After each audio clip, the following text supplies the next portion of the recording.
Assalamualaikum, halo teman-teman, selamat datang kembali di channel saya. Ya, kita langsung aja. Setelah mengeluarkan lebih kurang 4 album, Rage Against the Machine bubar pada bulan Oktober tahun 2000. Karena sang vokalis Zack De La Rocha memutuskan untuk keluar dari band. Ya, beberapa sumber mengatakan keluarnya De La Rocha disebabkan karena konflik internal terkait perbedaan pendapat. Dan Zack sempat mengatakan, "Saya merasa sekarang harus meninggalkan Rage karena proses pengambilan keputusan kami telah gagal total. Hal ini tidak lagi memenuhi aspirasi kami berempat secara kolektif sebagai sebuah band. Dan dari sudut pandang saya telah merusak cita-cita artistik dan politik kami." Dan ada juga versi yang mengatakan keputusan De La Rocha pergi karena insiden keributan yang disebabkan oleh tim Comerford dalam acara MTV Video Music Award yang tak terima Limp Bizkit memenangkan kategori video rock terbaik. Ya, ini sempat heboh ya kejadiannya pada waktu itu. Dan selanjutnya, 3 personil yang tersisa dari Rage Against the Machine, tim Comerford, Tom Morello, dan Brad Wilk memutuskan untuk tetap bersama dan mencari vokalis baru. Dan sebelumnya ada beberapa rumor yang mengatakan kalau Lance Staley dari Alice in Chains yang akan menggantikan vokalis baru mereka. Namun dibantah oleh Tom Morello. Bahkan nama Beryl dari Cypress Hill juga sempat disebut-sebut. Dan pencarian itu berujung dengan pertemuan mereka dengan Chris Cornell yang saat itu juga sedang memulai karir solo. Di tempat lain, solo karir ini dilakukan Cornell setelah band sebelumnya yang bernama Soundgarden mulai vakum sejak tahun 97. Dan setelahnya, Cornell pun sudah mengeluarkan album solo yang berjudul Euphoria Morning di tahun 99.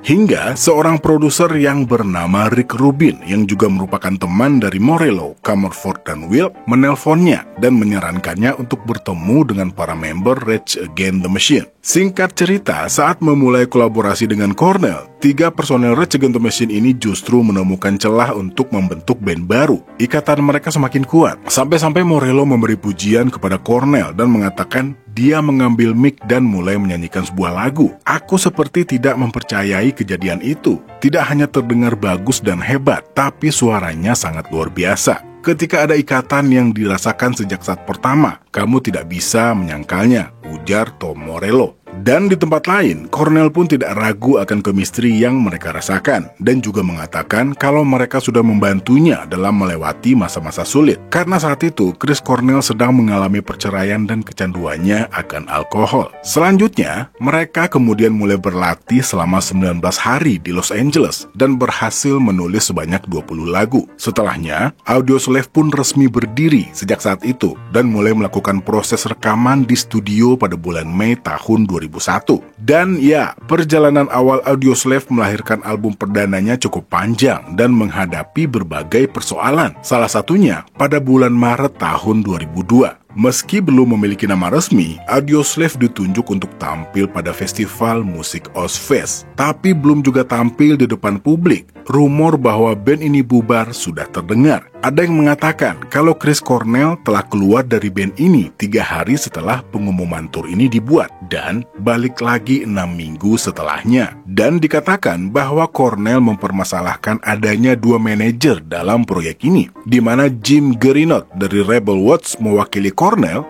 dan Peter Mans dari Q Prime menangani Rage Against the Machine. Tapi ternyata masalah lain juga muncul karena Cornell menandatangani kontrak dengan Interscope, sementara rekan bandnya yang lain juga menandatangani kontrak dengan Epic Records. Walaupun akhirnya mereka mencapai kesepakatan dengan akan merilis album ini secara bergantian, tapi hal ini cukup bermasalah di awalnya. Dan sebelum nama Audioslave, mereka telah sepakat untuk menggunakan nama Civilian. Tapi ternyata nama ini sudah digunakan oleh band lain. Mau nggak mau, hal ini membuat mereka memutuskan untuk menggunakan nama Audioslave yang ternyata nama ini pun sudah digunakan oleh sebuah band di Inggris. Dan setelah membayar sebanyak $30.000, akhirnya mereka pun diperbolehkan menggunakan nama ini. Walaupun nama ini sempat mendapat cacian dari para kritikus, tapi mereka tidak mempedulikannya. Ya, anjing menggonggong kafilah tetap berlalu ya. Biasanya orang sirik tuh kayak gitu. Oke, lanjut. Beberapa waktu kemudian, Audioslave kemudian berpisah dengan perusahaan manajemen sebelumnya dan bergabung dengan The Firm. Namun, masalah yang menimpa Audioslave tak berhenti sampai di situ. Entah bagaimana ceritanya, 13 rekaman kasar yang dibuat Audioslave sempat bocor di jaringan file peer-to-peer pada bulan Mei tahun 2002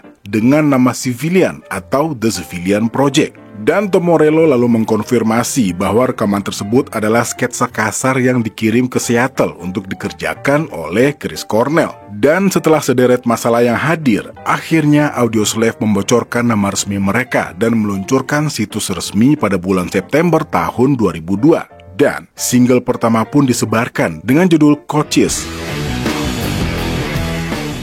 yang selanjutnya juga disiarkan di radio pada bulan Oktober. Terhitung setelah lebih dari 1 tahun bersama, akhirnya Audioslave merilis album perdana dengan nama yang sama dengan band mereka, yang dirilis pada bulan November tahun 2002.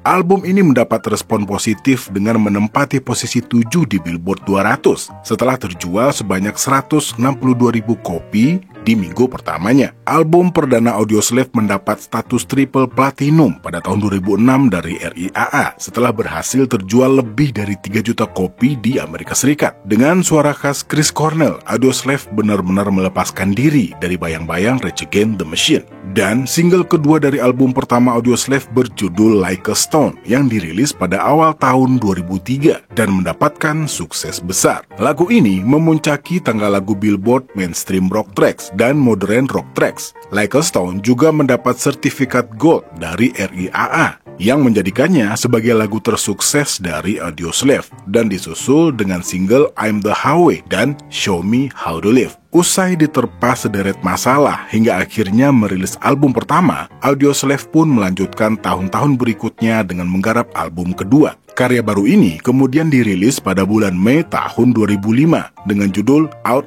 of Exile. Chris Cornell mengklaim bahwa album ini adalah sebuah rekaman pribadinya karena berdampak positif pada kehidupannya. Di awal perilisannya, Out of Exile memuncak di Billboard 200 yang merupakan satu-satunya album Audioslave yang bisa mencapai posisi ini. Dan album kedua ini disebut oleh Morello lebih bervariasi dengan pendekatan musik yang lebih lembut dan lambat. Tom Morello mengatakan lagu Be Yourself merupakan pewaris spiritual dari Like a Stone. Dan tak lama setelahnya, Out of Exile menjadi hit nomor 1 dan meraih platinum dengan reaksi yang lebih positif dari album pertama mereka. Lalu, pada tanggal 6 Mei tahun 2005, Audioslave juga mengadakan pertunjukan gratis di Havana, Kuba, di depan sekitar 50.000 orang di La Tribuana Anti-Imperialista Jose Marti. Dan Audioslave menjadi grup rock Amerika pertama yang bisa tampil di tempat terbuka di negara Republik Sosialis Kuba ini. Dan mereka melakukan perjalanan ke Havana dengan membawa kru kamera mereka yang dimulai pada tanggal 4 Mei sambil menghabiskan 2 hari mengunjungi situs-situs bersejarah dan berinteraksi dengan para musisi dan anak-anak muda Kuba. Ya, Tom Morello dan anggota band lainnya bersikeras bahwa perjalanan ini bukan untuk membuat pernyataan politik, tetapi untuk mengambil bagian dalam pertukaran budaya musik. Chris Cornell sempat berkomentar, katanya, semoga konser ini akan membantu membuka perbatasan musik antara kedua negara kita. Lalu selanjutnya, mereka mulai fokus untuk mengerjakan album ketiga mereka. Dan di satu sisi, proses penggarapan album ini juga menjadi awal berakhirnya perjalanan musik Audioslave dengan banyak faktor yang menjadi pemicu permasalahan mereka. Ya, setelah bekerja sama dengan Rick Rubin pada 2 album mereka sebelumnya, pada album ketiga ini mereka memilih untuk bekerja sama dengan Brendan O'Brien yang juga pernah bekerja sama dengan Rage Against the Machine di tahun 90-an. Album ini digarap sejak bulan Januari tahun 2006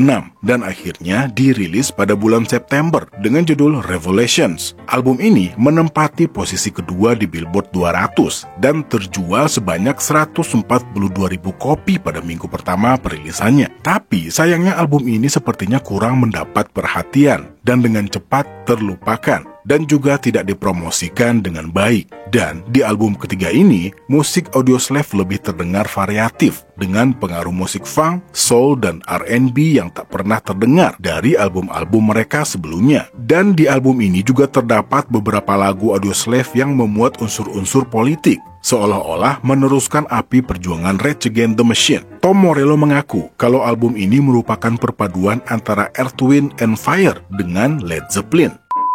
Dan tiba-tiba setelahnya, kabar mengejutkan datang beberapa bulan kemudian saat Chris Cornell secara resmi mengumumkan bahwa dia keluar dari Audioslave pada tanggal 15 Februari tahun 2007. Dan perbedaan pendapat disebut-sebut sebagai salah satu pemicu Chris Cornell mengambil keputusan untuk hengkang dari Audioslave. Ya, katanya karena konflik kepribadian yang tidak dapat diselesaikan serta perbedaan musik, aku secara permanen meninggalkan band Audioslave dan saya berharap yang terbaik untuk ketiga personel lainnya dalam semua usaha mereka di masa depan, katanya. Dan sementara di tempat lain, ketiga personel Audioslave lainnya tengah sibuk mempersiapkan reuni dengan Rage Against the Machine. Dan setelahnya, Audioslave pun dengan resmi vakum sejak saat itu. Meski berpisah, Cornell tetap berhubungan baik dengan semua mantan rekannya di band ini dan mengaku hidupnya tertolong berkat hadirnya Audioslave. Lalu, setelah 12 tahun berpisah, Audioslave memutuskan reuni dengan tampil di Prophet of Rage pada bulan Januari tahun 2017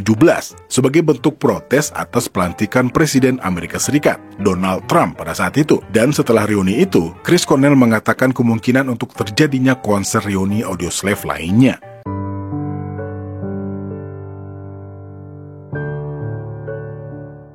Namun rencana hanyalah sebatas rencana dan reuni Audioslave tak pernah terjadi lagi setelah Chris Cornell meninggal dunia pada tanggal 18 Mei tahun 2017. Pada saat itu, Chris Cornell berusia 52 tahun. Dia ditemukan tewas gantung diri di kamar hotel MGM Grand Detroit yang tidak hanya meninggalkan Audioslave tapi juga keluarga dan teman-temannya. Oke teman-teman, sekian dulu sekilas mengenai Audioslave dan kita bertemu lagi di video selanjutnya. Saya Al pamit, Assalamualaikum warahmatullahi wabarakatuh.